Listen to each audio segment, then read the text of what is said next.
When people talk about the steepest mountains on Earth, you usually hear the same names, Annapurna, Nanga Parbat, or K2, and yes, those are terrifying climbs with brutal faces. But this isn't that list. Those mountains are famous for steep routes, often buried high, inside massive glaciated walls. What we're looking at here are peaks where steepness defines their identity. Mountains that rise like vertical sculptures, clean and exposed, with their full shape on display. To make the list, I looked at confirmed vertical relief, the biggest sheer drops between summit and base, and focused on peaks that are visually extreme, physically dramatic, and stand out not because of altitude, but because of how violently they rise. Number 6 is a wall so dangerous, it earned the nickname Murder Wall, and it's claimed over 60 climbers in the past century. And number 9 is the coolest looking, and tallest nearly vertical cliff ever climbed, with a summit so hard to reach that most who try never even make it halfway. But let's start with number 1, a mountain in northern Canada that holds the world record for the biggest purely vertical drop of any mountain on Earth. This is Mount Thor, the only mountain on Earth with a drop that leans more than 15 degrees past vertical. Located deep inside Canada's Arctic, in the wild granite spine of Baffin Island, Mount Thor holds the world record for the greatest purely vertical drop of any cliff on Earth. From its summit, the east face plunges 1,250 meters, or over 4,100 feet, in a single, uninterrupted fall. The mountain gets its name from the Norse god of thunder, and standing beneath it, the name feels earned. Its steep face is smooth, colossal, and slightly overhanging, towering above the glacier-carved valley like a granite wall dropped from the sky.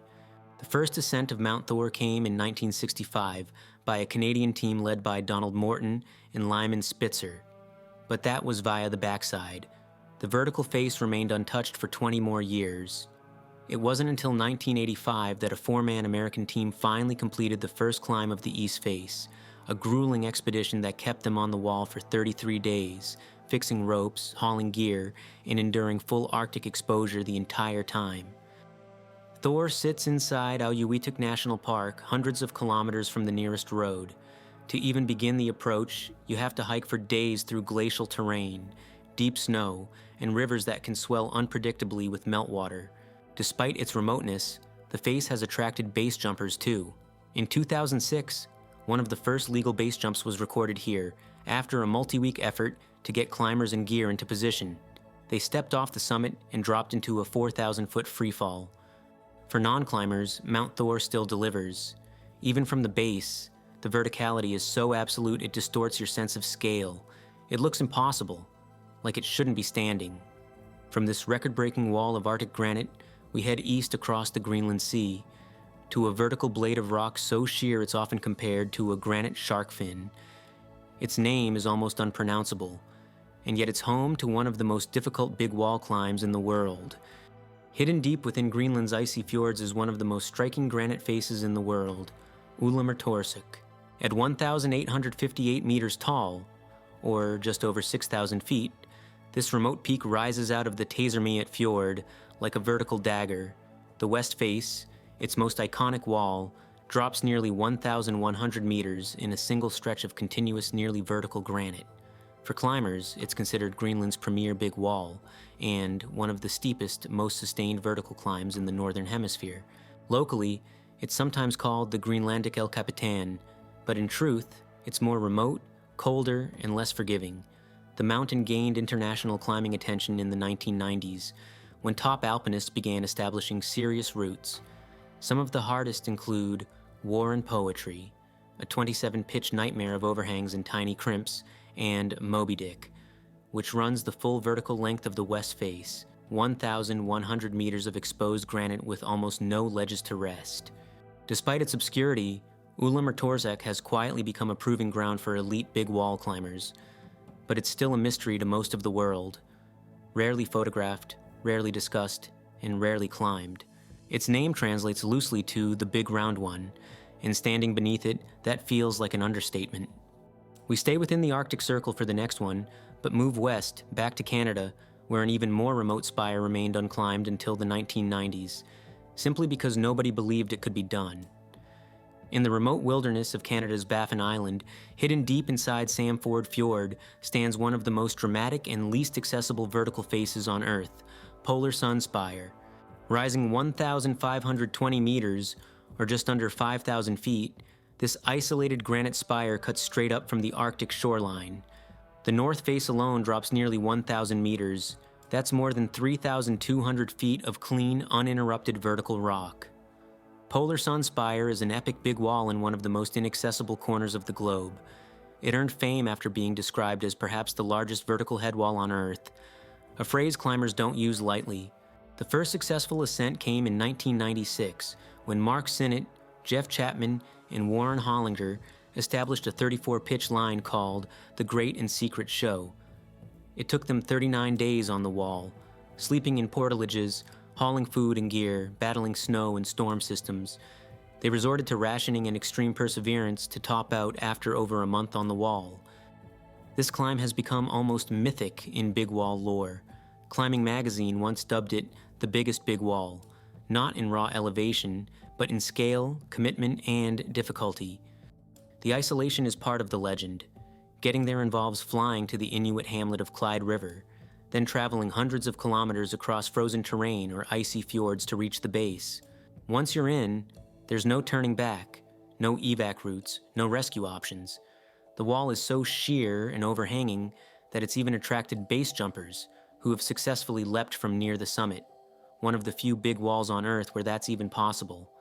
Even in satellite imagery, the shadow of the spire tells you everything. This isn't just a mountain, it's a vertical stone blade rising out of the ice. From the frozen granite of Baffin Island, we head across the Atlantic to western Norway, where towering cliffs rise straight out of a lush alpine valley. It's home to the tallest vertical rock face in Europe, a wall so unstable and unforgiving that even standing beneath it feels risky. Troll Wall, or Trollveggen in Norwegian, earned renown as Europe's most daunting big wall, exceedingly steep, loose, and deadly. Located in the Romsdal Valley of western Norway, this monstrous cliff rises 1,700 meters, or 5,577 feet from valley floor to ridge. But the heart of the wall is a sheer granite drop of over 1,100 meters, or more than 3,600 feet, nearly unbroken by ledges. And in parts, it actually leans past vertical, overhanging slightly like the prow of a stone ship. When it was first climbed in 1965, it marked the dawn of serious big wall climbing in Europe. The pioneering Norwegian and British ascents opened up what would become one of the most legendary and dangerous walls in the world.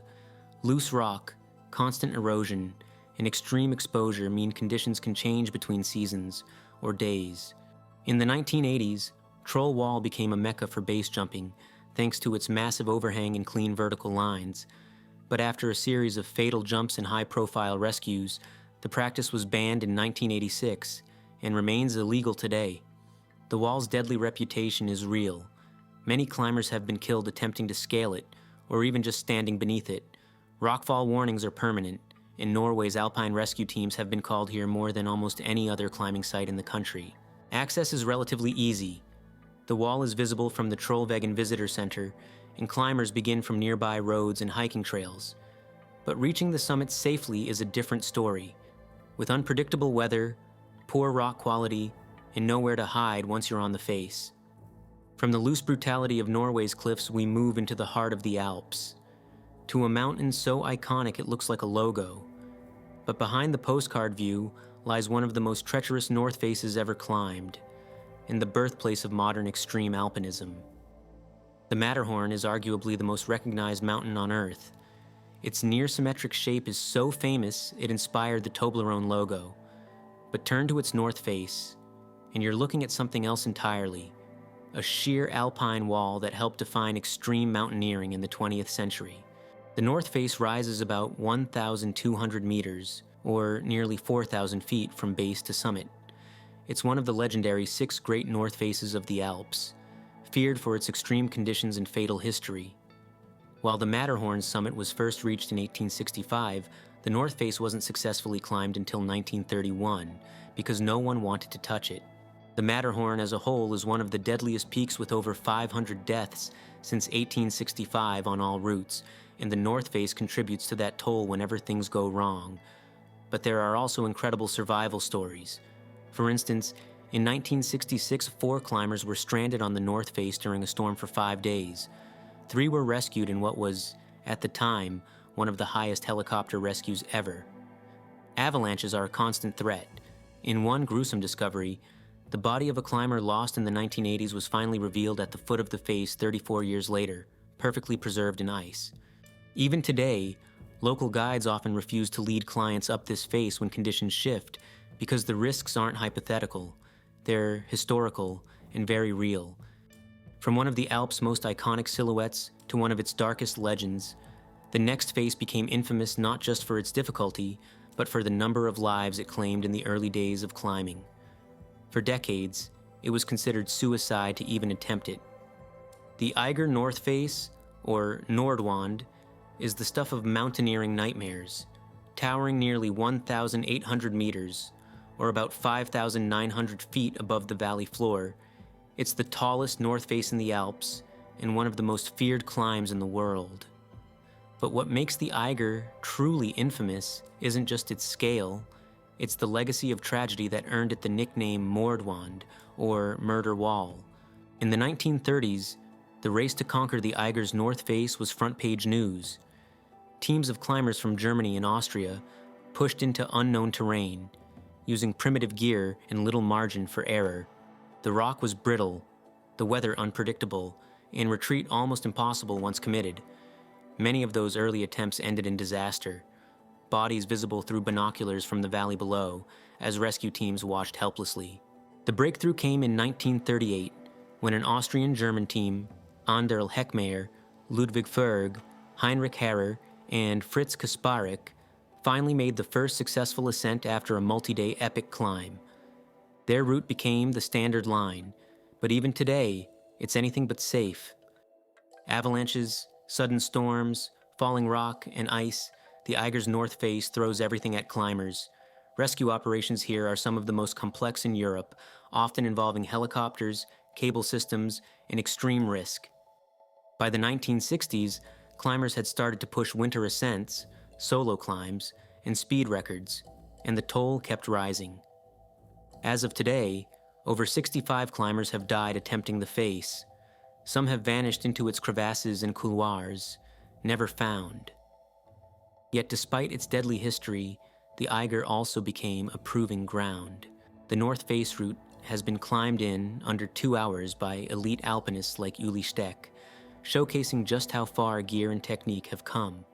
From the base station in Grindelwald, you can see the wall rising like a jagged shadow, often streaked with snow and cloud. It's not the tallest mountain in the Alps, but it might be the most feared. From the icy shadows of the Swiss Alps, we head thousands of kilometers southwest, across the Atlantic, over the Andes, to a mountain that rises from the wildest corner of South America. Locals call it El Chaltén, the Smoking Mountain, and it dominates Patagonia like a granite dagger tearing into the sky. Fitz Roy is one of the most striking natural formations in the world, a granite blade rising from the edge of the southern Patagonian icefield. At 3,405 meters or 11,171 feet, its summit may not be extreme in altitude, but its shape, exposure, and remoteness make it one of the most difficult climbs anywhere. The mountain wasn't successfully climbed until 1952, when French alpinists Lionel Terray and Guido Magnon made the first ascent after a brutal multi-week expedition. They had to face constant storms, deep snow, and technical granite walls with virtually no established information to work from. To this day, Fitz Roy is still one of the hardest summits to reach in the world, not necessarily because of altitude, but because of the commitment required. Approaching it involves glacier crossings, unpredictable Patagonian winds, and sudden whiteouts that can last for days. Once on the wall, the climb itself is technically intense. Long granite routes with limited protection and a razor-thin margin for error.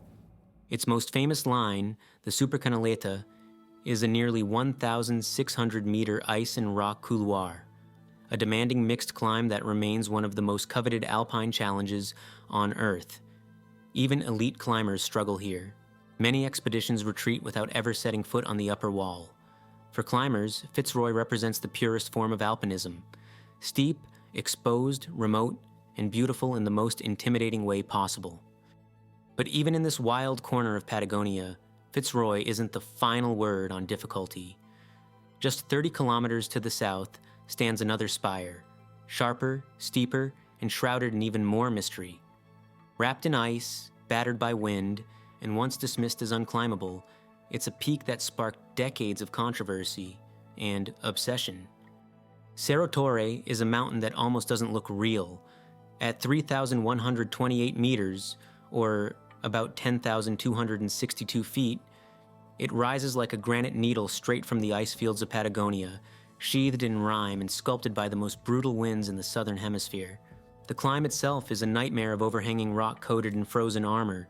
The tower is so sharply defined and narrow that it offers almost no shelter, and the ice that wraps around its upper flanks, known as rime mushrooms, is constantly changing shape, creating surreal, dangerous overhangs of frozen snow. For years, the mountain was considered completely unclimbable. In 1959, Italian climber Cesare Maestri claimed the first ascent, a bold, now infamous claim. His team said they summited, but without photographic evidence and after the death of his partner Tony Eiger, doubts began to grow. Many climbers believe Maestri never actually reached the top, and the debate over that claim remains one of the most controversial in mountaineering history. Maestri returned in 1970 with a gas-powered compressor drill and bolted his way up the southeast face, a siege-style assault that was criticized heavily by the climbing community. The compressor route became infamous, not just for the ethical controversy, but for highlighting how impossible the peak truly was by conventional means.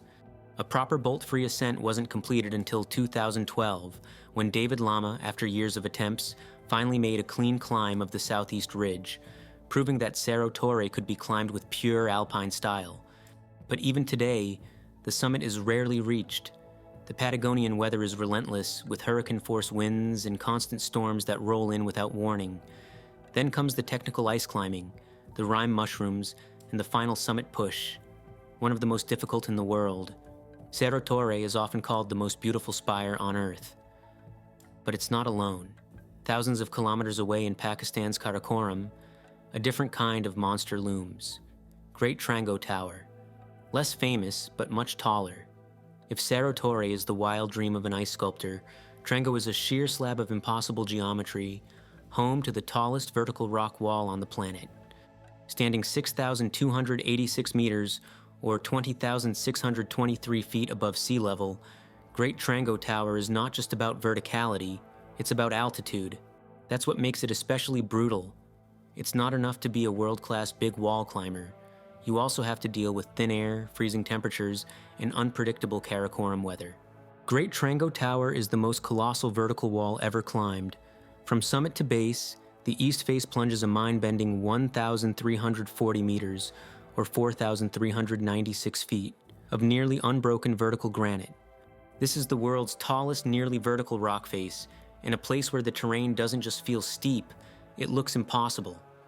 The first ascent of the summit was made in 1977 by Galen Rowell and team via the southwest side, but it was the 1992 Norwegian team that made history, climbing the east face, base to summit, in one of the most legendary big wall climbs ever recorded. It took the Norwegians nearly a month to top out.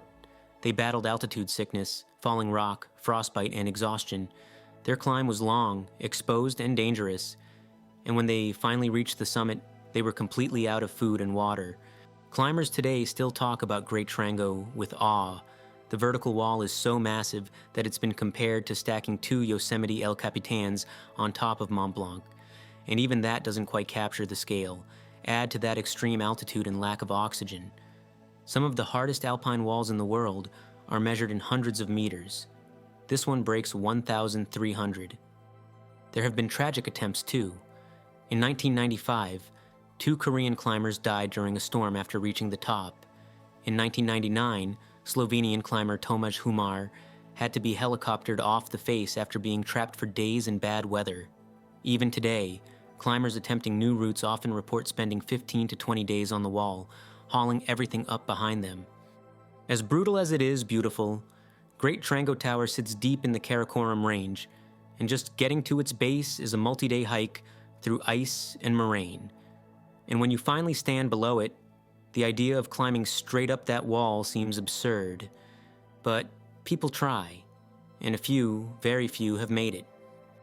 If you love mountains, check out my other videos, and subscribe for more in the future. Thanks for watching, and see you in the next one. Bye.